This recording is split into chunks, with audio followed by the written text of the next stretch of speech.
60,000 Indians have been killed by state-sponsored terrorism from Pakistan. 60,000. It's 20 times as many who have been killed, including 9/11, in the United States. The most recent attack a couple weeks ago. And it's the classic definition that I gave of terrorism. Killing innocent civilians for political purposes, in this particular case, having to do largely with Kashmir. And 60,000. And may I just introduce one small... We were told at the beginning of the session, or the last session, that if you tweet, and if you perform well on the Twitter using the hashtag JLF Boulder, you'll get a hamper as a gift. So for those who have aspirations of getting that hamper, may I request you to do one tweet, which is, can you find out by tweeting if the 60,000 killed in Kashmir, were all of them killed by Pakistani-sponsored militants? Or how many of them were killed by our own state? How many were killed by the Indian Army? So maybe we'll have an answer, and whoever gets the right answer could get that hamper. Good. Ask. You have to tweet with great frequency. You can't just send this one tweet to get a hamper. You have to really engage a lot and keep hashtagging as you do it. I think, though, that we use technology here to educate ourselves. I was not speaking about the periodic atrocities committed by the Indian Army in Kashmir, which certainly exists to this day. I was speaking about Jaish-e-Mohammed and other terrorist organizations sponsored by the government of Pakistan, who since the early 1990s have been trained and sent, their Pakistani Punjabis have been sent to Kashmir to kill innocent Indians. Can I rewind, since we're talking about history, and go a little bit further back than we've gotten, where I had mentioned during the struggle for independence, for Indian independence in the early part of the 20th century, there were a number of Indian groups that were not Gandhian. I mean, if you think about the philosophy of nonviolence, didn't just sort of sprout out of nothing. It sprouted in contraindication against people that did think violence should be used, and there were a number of different approaches and different groups, and some of these figures are really revered even to this day, like Bhagat Singh, Chandrasekhar Azad, and even Subhash Chandra Bose, who went a sort of different route and wanted to create an Indian national army and try to ally himself with the Axis powers during World War II. But what's interesting as an outcome is because, as we know, history is written by the victors, and in this case, the victors were ultimately the Indians, and so these characters that were known as terrorists, that had terrorist, wanted signs all over the place, became nationalist heroes and folk heroes, and it brings an interesting, I think, shading to the term terrorist into Indian, in particular, public discourse even today, that you'll see movies, Bollywood movies that portray terrorists as somewhat romantic figures, as a little bit interesting, and in a way that you would not see, for example, in the United States, because I think that even today in Indian sort of popular discourse, you'll see the term terrorism used in a much more nuanced way than we use it ourselves. I think that's an important point. I would just note that this evening at 6:30, there's going to be a discussion of women at war, which centers on two books, but one of them is a book about Subhash Chandra Bose and the Rani of Jhansi Regiment, which was created by Bose in 1943, of women, all women, who enlisted from very secluded Indian families and went to war in Burma alongside the Japanese to try to liberate India because Bose had this different view of the use of violence and disagreed with Gandhi. I mention all this because there's a distinguished book that's about to be published on this subject, and it'll be discussed at 6:30, and coincidentally it was written by my wife. And what's your wife's book about? No, excuse me. No, but from a historic perspective, I wanted just to get back a little bit to the first century, the second century, a lot of references to the No, tactics. man, I wasn't born then, so I have no idea.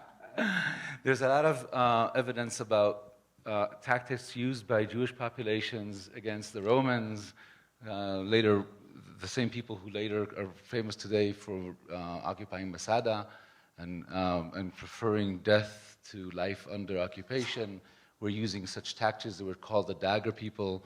On Hanukkah, Israeli or Jews celebrate freedom and light, but part of the tactics of war at the time were stabbing elephants from the bottom, at least that's what we've been told, to get the elephant to fall down and the people, the army above it, to get to the ground so that they could be attacked. But the person, the brave soldier that we were brought up thinking of as heroes, and of course they were from our perspective of history, had to die doing this attack. It was very much a suicide attack with the elephant falling over them so that they can achieve their goals. And later on, later in the first century, Muslims started to use that, including the first Ali. 3 of the 4 descendants of the Prophet were massacred, and one of them using, in a mosque, when he comes to pray, using a sword that was poisoned. So this is by no means new phenomena in terms of using such violence to achieve such political goals. What might be, what we have not, we talked about it a little bit, but I didn't see, maybe we want to talk a little more. The idea is we are targeting a population so that the fear factor, the terror, remains after the event, so that a whole population lives in fear. Anybody want to take that further? Well, let me say, in my own study of terrorism and history, anarchical terrorism is rare. It does occur, it's rare. Most famous period's the end of the 19th century in Russia, where they killed czars and people, not because they had a clear political objective. They wanted anarchy. They believed that the human spirit flourished in anarchy. So that's the most famous. But mostly, this is for political purposes. And I want just to clarify, and just so you can reflect on it and respond at some appropriate point, I would distinguish between acts in which the explicit purpose is to kill innocents for political purposes. This is not a drone attack when you have the wrong target. You are not killing innocent civilians during a drone attack for political purposes. It is when you blow up a Shia church, or the Northern Irish, the IRA blows up a British bus in London. These are for political purposes. They're not incidental damage. 9/11 was not incidental. They set out to do exactly what they did, hoping, as we've said, to create enough fear to begin to change the political dynamics. I'll give you one other thing. There are an average today of 22 terrorist acts in Iraq every month. 22. 22 are devoted at innocent civilians. They're not striking. So I would enter the codicil an organization which creates, and this will take a second to think, if you will, an organization which creates terrorist acts against innocent civilians, so fits the definition. If it hits combatants, it is not a terrorist act, would be my judgment. Because they are hitting combatants because it's a war, and they are at war. So I understand, a controversial proposition, but I'm trying to distinguish at its most basic level of who you are attacking and why you are attacking them. And I think we can argue about the subtleties above that, but surely no one would argue that killing innocent civilians for political purposes is not terrorism. Surely nobody would argue that. Can I interject something for the people trying for the hamper? This is just not a question I know the answer to, but I was interested with what you were distinguishing between anarchy and political ends. And in my mind, anarchy is a political philosophy. So I'd be interested to know if the people tweeting this out, if people think that the end of anarchy is also a political goal and how people react to that. Could I just add something to that? My latest tweet reads, Nelson Mandela was only removed from the US terrorist list in 2008. Is that it? Or I doubt if that's true. Let's check that. Yeah, let's check. I am highly skeptical that that's I think it's a little before accurate. 2008. And that, of course, if it's not accurate, distinguishes it from almost every other tweet. And don't forget the hashtag. Did you say 2002? 2008, that does sound... When did he die? Maybe that the next tweet will say he's still on the terrorist list. No, I think it's before. I believe it's a little before that, but not that much before that. The next tweet I'm going to do is about the weapons of mass destruction. Were they there? But anarchist terrorism, or what has been labeled as anarchist terrorism, had its effect in the United States as well, in Chicago, when in 1886, police strikers clashed outside Chicago, McMorrick Reaper work, leaving 2 strikers dead. The following day, 2,000 to 3,000 laborers protested in Chicago, and one of them, a leader, said that a pound of dynamite is better than a bushel of bullets. His name was Spies, and he called police and militia the bloodhounds of capitalism are ready to murder. So there was a lot of anarchist activity during the turn of the century, including here. There were later, there were a lot of arrests after this particular event, and a lot of, 31 of them were arrested. 81 were convicted and sentenced to death, including Spies himself. And upon his last words were, "The day will come when our silence will be more powerful than the voices you are throttling today."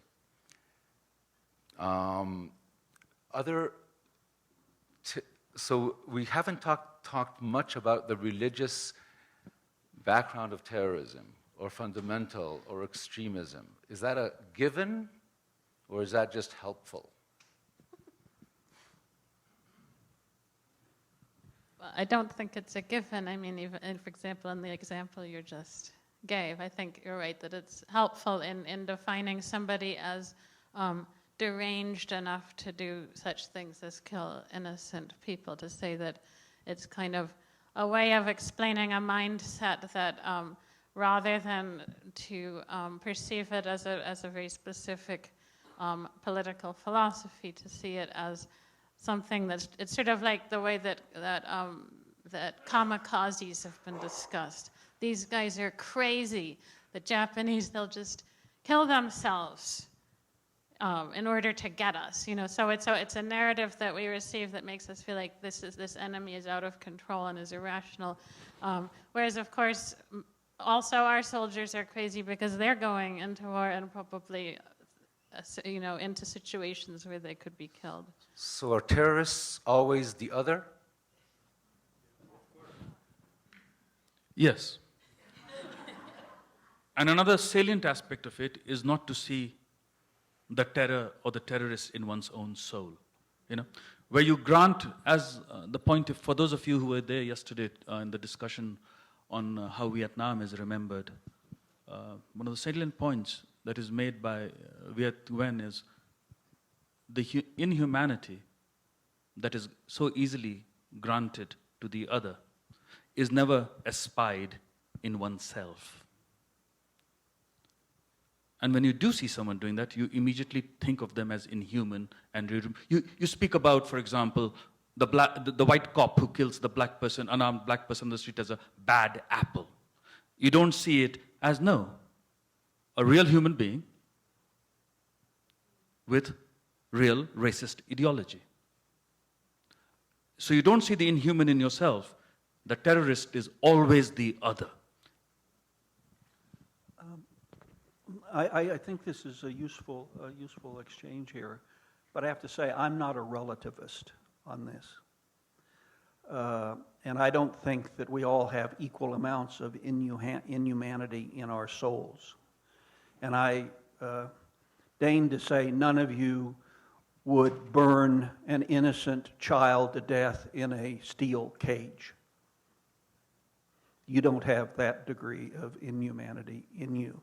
So I'm not a relativist. And I think it's absolutely true that no organization says, we're a terrorist organization. No.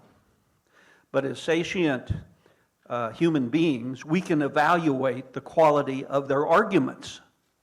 And we don't have to give equal legitimacy to each of their arguments because they say they're not terrorists. And if anyone wants to argue here that ISIS is not a terrorist organization in a classic sense, then I'd like to hear the argument that an organization that does what they do to innocents and then proclaims proudly that they're doing it, this is not a relativist moment. Well, they are claiming they are a state, which by definition puts them outside of the classic. No. Remember, I said states. First of all, they're not a state under any definition of what, since the Treaty of Vienna 350 years ago, called a state. But anyway, put that aside. I said I think even if you were to accept that they're a state, that they're behaving in classical terrorist ways, and they say that that's their objective for political purposes, their caliphate. Can I just say, though, that to ever think that any one of us would raise our hands and say, actually, I want to defend the ISIS. To say this is to actually fight a straw man. Of course, none of us here is going to defend the ISIS. Why would we?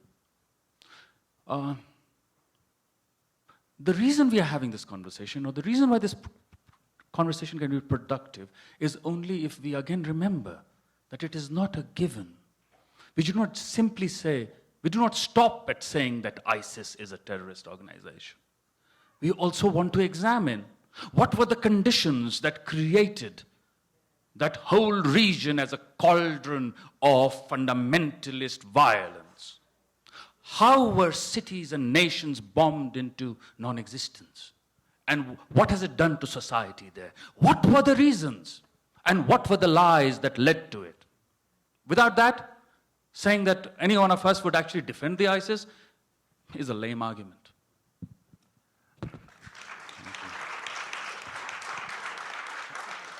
Here's a moment which is, first of all, I think trying to understand the origin of terror is important. It's an element in trying to defeat it, for sure. But if I can be personal for a moment, for those of you who just applauded, the problem with this topic is very few of you have any granular experience about it. You don't know any terrorists. And there are no terrorists in your family, is my best guess in most cases. If there are, please give us your name. You've never walked in a neighborhood that's just been blown up by terrorists and see the dismemberment and the broken children's bodies and all the rest. So you can have an abstraction about this problem. And it's really one of the big difficulties in coming to terms with the brutality of these acts, is that you tweet about them, they are tweeted about, they're on the news for Aleppo. By the way, another example of state-sponsored terrorism for political purposes, barrel bombs in Syria by the current Syrian government. And if I can personalize, I spent 3 years of my life under death threats from just these kinds of organizations, 2 in India, 1 in Iraq. So I went through the issue of having it personalized, which changes how you think about it. But I also had friends who had nothing to do in either place. They were in the Taj Hotel in Mumbai, or they were in innocent villages in Kashmir, going to their funerals.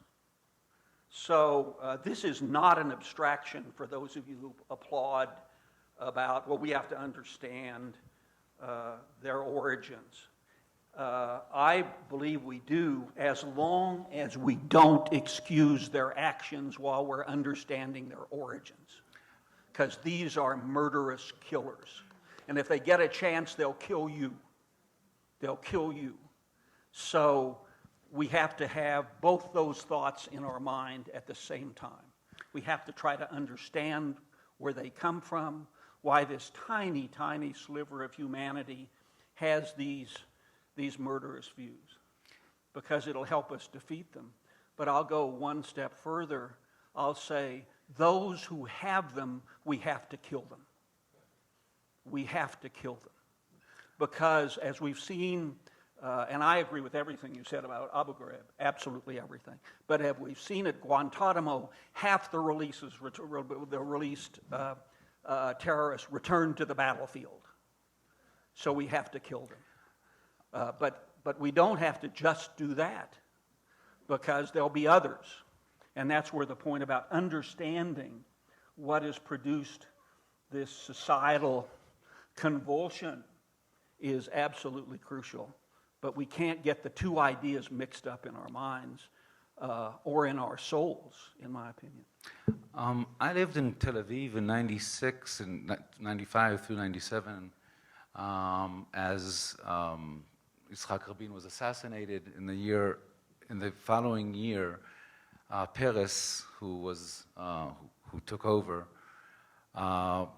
initially with a huge majority of support of the Israeli population to pursue the peace. Within that year, the Hamas has put forth a lot of bombings in Israel, particularly of buses. It was very personal. It was in the streets of Tel Aviv. And within a year, Netanyahu was elected for his first term as prime minister. A year and a half later, there was an election, and he was running against Ehud Barak, the most decorated soldier in Israeli history. And on a panel very similar to this on a Saturday morning, he was asked, if you were a Palestinian today in Gaza, what would you do? And he said, I would probably, join one of the resistant groups and one of the military groups. So how do you put those things together? Frankly, if I had been innocent and had been picked up from some village in Afghanistan, and for my imprisonment, the Marines paid $600 or $300, whatever dollars to the Afghani warlord who had captured me. And then I was sent to Guantanamo after a nice detour through, Poland or Egypt, where I was tortured. And then interrogated by the CIA for several years. And all my protests of innocence turned into lies. I don't know. I don't have a granular experience of it. But when if I came out at the end of it alive, I probably would want to blow up a few things.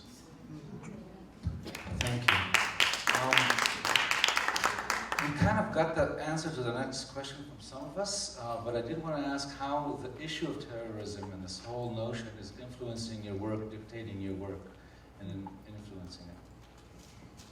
Do we want to introduce some levity into the conversation and have a slideshow? Thank you. Okay. But you'd never Get asked. the slides up.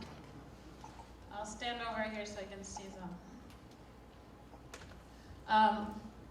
So my paintings deal with, as I said, my interest is in the idea that terror is an emotion, and that what I think is the slippage between what people are saying here is that, yes, these are true things and horrible acts are perpetrated by certain groups and certain people, but it's the emotion of terror that then can be used to justify passing legislations or using torture, for example, taking on policies that are harmful really to us all, such as the Patriot Act and things like that that I personally object to.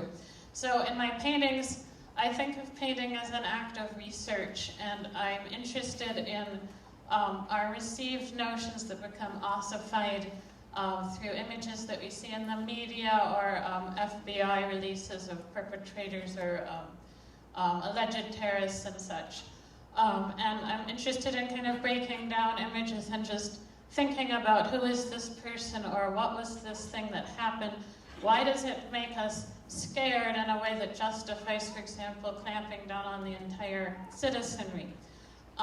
It's the idea, I don't usually bring this up, but I'll bring it up here, is the idea that my grandfather, who was Norman Rockwell, painted The Freedom from Fear. And in that painting, there's a mother and a father tucking in their children. And the father has a newspaper tucked under his arm that records the bombings going on during World War II. And the idea is that these children are free from fear and they don't have to worry because they're protected by the strong kind of government and military of the United States might. So I wonder how we traveled from this idea of being a nation that can live free of fear into one that's constantly in a state of fear from terrorists. So that's what the images are exploring, and if you could show us the first slide. So I was interested when Osama bin Laden was assassinated or killed or whatever we want to call it, that they wouldn't show the pictures of his dead body and that only certain high-level people in the government were allowed to see it. So I felt like one reason was because those who admire him would then create an iconic image, because, as we've said, terrorism can be defined by different people different ways, and who's writing history. So a martyr is somebody that's an icon, and I created an icon. My understanding was that he was shot through the eye, and I sort of created an icon. I was interested in what that missing image was, and so I was sort of deconstructing this in my mind. And again, I want to clarify, since what we've been talking about, that I don't think Osama bin Laden is awesome, and I decry all of these horrible acts and so on.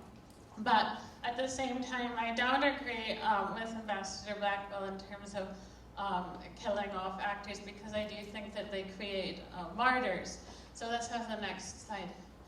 This was the alleged 2006 Taj Hotel massacre mastermind, Elias Kashmiri. This is kind of a light-hearted imagining. I read that he had been drinking tea in an orchard, and that a drone hit him and he was decapitated, but although they were never quite sure it was him. So that was my imagining of that event. Next slide, please. This is a woman who is known as the Terror Mom, or Lady Al-Qaeda, Afia Siddiqui. My friend Manan Ahmed, who is a historian of Pakistan and runs the blog Chapati Mystery, told me about her first. He said, in Pakistan, Afia Siddiqui is bigger than Jesus. Because she's kind of at the center of many conspiracies about what the U.S. is doing in Pakistan, and she had a very public trial in New York, which I think Amitava, did you attend parts of that? Or no, you didn't? Okay, next slide. This I put up just for Amitava. This is called Tuna Princess, and this is an alleged, I did a big series of paintings on alleged terrorists who are kind of, many of them pathetic creatures, and this man, Mohammed Mahmoud Alessa, was arrested with his friend on the way to join a militant group in Somalia, but he seemed a very pathetic character, and his mother said that he wanted to take his cat, Tuna Princess, this is based on a real photograph, but she wouldn't let him, and they had a big fight, and then he left the cat, but he stole a lot of candy from their store and went to the airport. Next slide. I've been very interested in Dzhokhar Tsarnaev, the Boston Marathon bomber. I was interested in the discourse around the Rolling Stone cover, and this is called Dreamboat, because people were very offended that he was shown looking basically really handsome, and they felt that valorized him. And what I was interested in that case was that that the idea that a terrorist cannot be handsome, and the fact was there's really nothing to this photograph that this is based on. He was just sitting there, but the fact is that he was handsome, and that jars in people's minds. They want to see kind of a mug shot. They don't want to see somebody looking hot, basically. This is his mother, a very interesting character, Zubaydah Tsarnaev. A lot of people see her as kind of the Lady Macbeth to her sons, and I am very fascinated by her. I painted a lot of pictures. Next slide. Next slide, please. This is the couple, the woman was one of the suicide bombers to the Moscow subway in 2010, and I became interested in painting people's selfies. This was a selfie that she and her husband had posted, and it's just a very interesting image that I put on the cover of my book. Next. So lest we think that these are the only kinds of people I think of as terrorists, I'm interested in the sort of lone wolf, mentally ill white guy with a gun concept too, and why we don't think of them as terrorists. We've teased some of that out today, talking about political ends, but we've also seen a few different situations in this country where it also appears that Muslim young men that go in and shoot at everyone else might also be lone wolves that are mentally ill, but we put these two in totally different categories. This is James Holmes, the Aurora shooter, and I was obviously fascinated by his orange hair. Next. And this is then later he grew a beard, so he actually looked more like the stereotypical Muslim terrorist that shows up in the courtroom with a huge beard. And I found that interesting that he adopted that look, because I don't know what he was thinking, why he did that. I mean, most prisoners show up clean shaven. Next. And then for a moment of levity, I've painted many politicians with animals, and Vladimir Putin loves to pose with animals. I think he feels like it enhances the idea of his deep kind of sentimentality and softness in his heart. Next, and this is Erdogan, who has only managed to pull off a kitten pose, but he doesn't have all the... Putin has posed with almost every animal you can imagine, including dolphins. This one, and then just for fun, somebody we all know. And one more. This is the primary field from earlier in the election. I feel these days overwhelmed, not by fear, but by helplessness at the bizarreness of our political landscape, and I keep inserting sort of large cosmic cats to make me feel more comforted. So here all of the candidates are portrayed as kind of kittens. Thank you. We have very little time, and previous, I wanted to end on two questions and then open it up to the audience as much as we can. But where are we today? There's a war on terror. It's been quite a long war. I just wanted to ask the panel where you think we are today, and also what we might expect in the near and further future, and what we might do about it. Ambassador, you said kill them all, and I heard Amitava suggest that we might not know who they are, and when we get them, we might be making, as Daisy pointed out, more of them, martyrs and so on.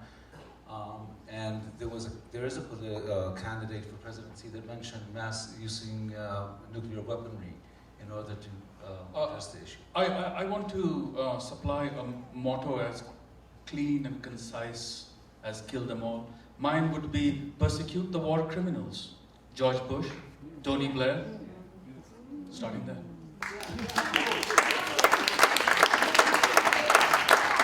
Amitava, just to kind of press you on this, on the issue of terrorism. My effort at a definition which distinguishes between an imam has clearly failed. Well, you did say using force for political gains. I don't think that certainly not Blair and George W. Bush. And let me just say, I believe that the decision to engage in the second Iraq War by the United States was, in my judgment, certainly the most serious strategic foreign policy mistake since the end of the Second World War. And it might be, you could make an argument it's the most serious foreign policy strategic mistake in American history. So, but that's a different matter than if they created criminal acts. Unfortunately, our species makes bad decisions believing it has good reason. But would you go further and say that this historical mistake actually has influence on the state of terrorism today? Oh, of course. Of course, it was an enormous unintended consequence. But for those of you who applauded that they're war criminals, I think there's no evidence for that, and it simplifies the way you can think about it. And therefore, you don't have to go back to the earlier comment.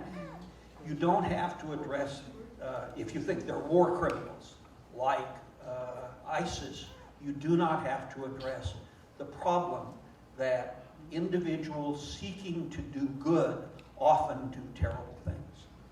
Often. Not because they're evil, but because they just make big mistakes. And you've probably done it in your personal life.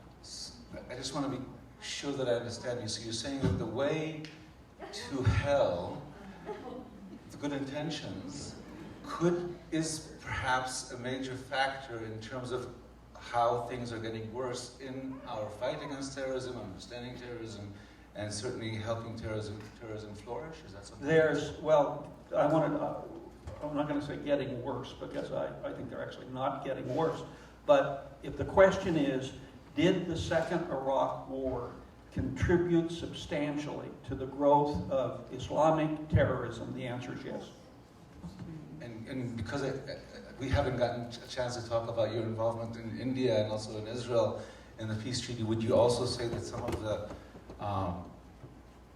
work that has happened and I'm opening this to everybody, the Second Lebanon War, for example, is that something that you might, or other Israeli use of force in the attempt to, as Rabin said at his time, break all their bones?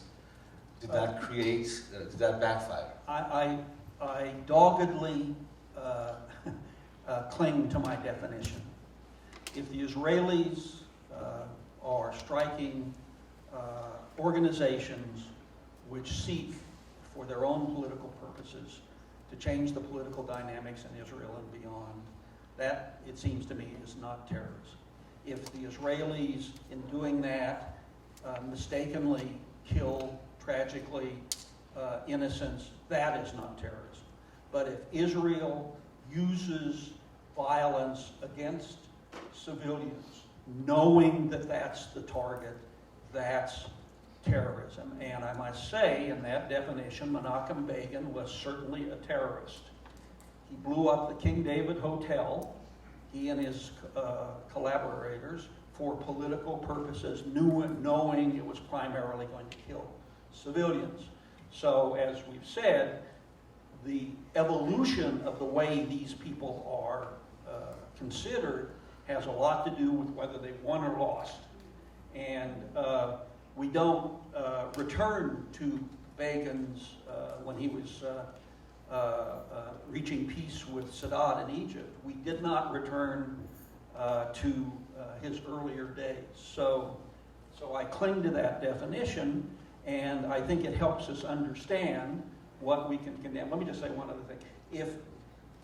If you're dealing with Osama bin Laden in a cave in Afghanistan, planning a complicated attack on the American homeland, criminal procedures do not apply. Where are you going to send the FBI into southern Afghanistan? The drone attacks today are in a substitution for bringing these people to justice, because in order to bring them to justice, we would have to invade Pakistan. And you either want us to invade Pakistan, and I'm pretty sure none of us would support that silly, a foolish idea, dangerous idea, destabilizing it, or you let them go to plan their next attack on us, or you try to kill them. And you can each come to your own individual judgment about which one of those you do. And if you can think of a fourth possibility, do. And you notice that we adhere to the criminal justice model when it happens in the United States, because we have the capacity, as we've just done in several cases, of arresting them and putting them on trial and so forth. You can't arrest them in the southern Sudan, you can't arrest them in western Iraq, and you can't arrest them inside the caliphate. So what do you do with them when you know, when they proudly go on television and have their pictures taken with their face beheaded? Beheaded. So what do you do with that?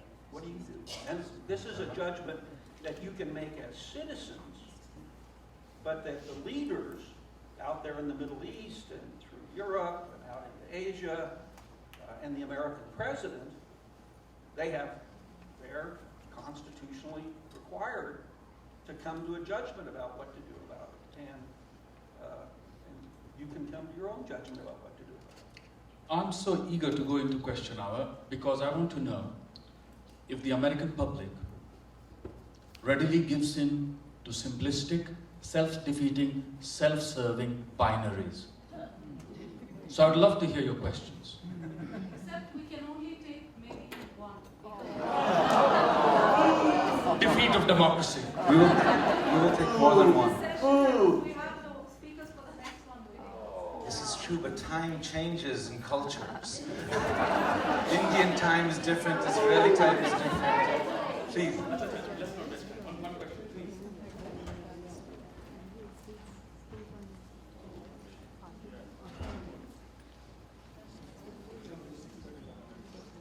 Okay, this is mostly a question, a little bit of an artist statement, you could say, but okay, without supporting total anarchy, how can we introduce a non-violent or non-fear-based philosophy? Because it seems like some of the current leaders, not to put any names on any governments, are not doing that good of a job.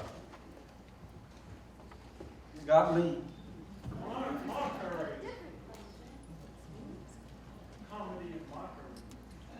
Comedy and mockery. Yes. I was going to say, like the ambassador said that there was a big mistake by George Bush, but the reality is that at the time he was going to attack Iraq and after 9/11, only about 16% of the American people were out on the streets. I was one of those people out on the streets against attacking Iraq. But now we see people, now the majority of people are totally opposed to what happened. But everything's in retrospect. I agree. Let me just say, I think you're absolutely right, and that rear view mirrors and hindsight and all the rest. I think, and you were right. I don't know why you had that particular view, but you were right.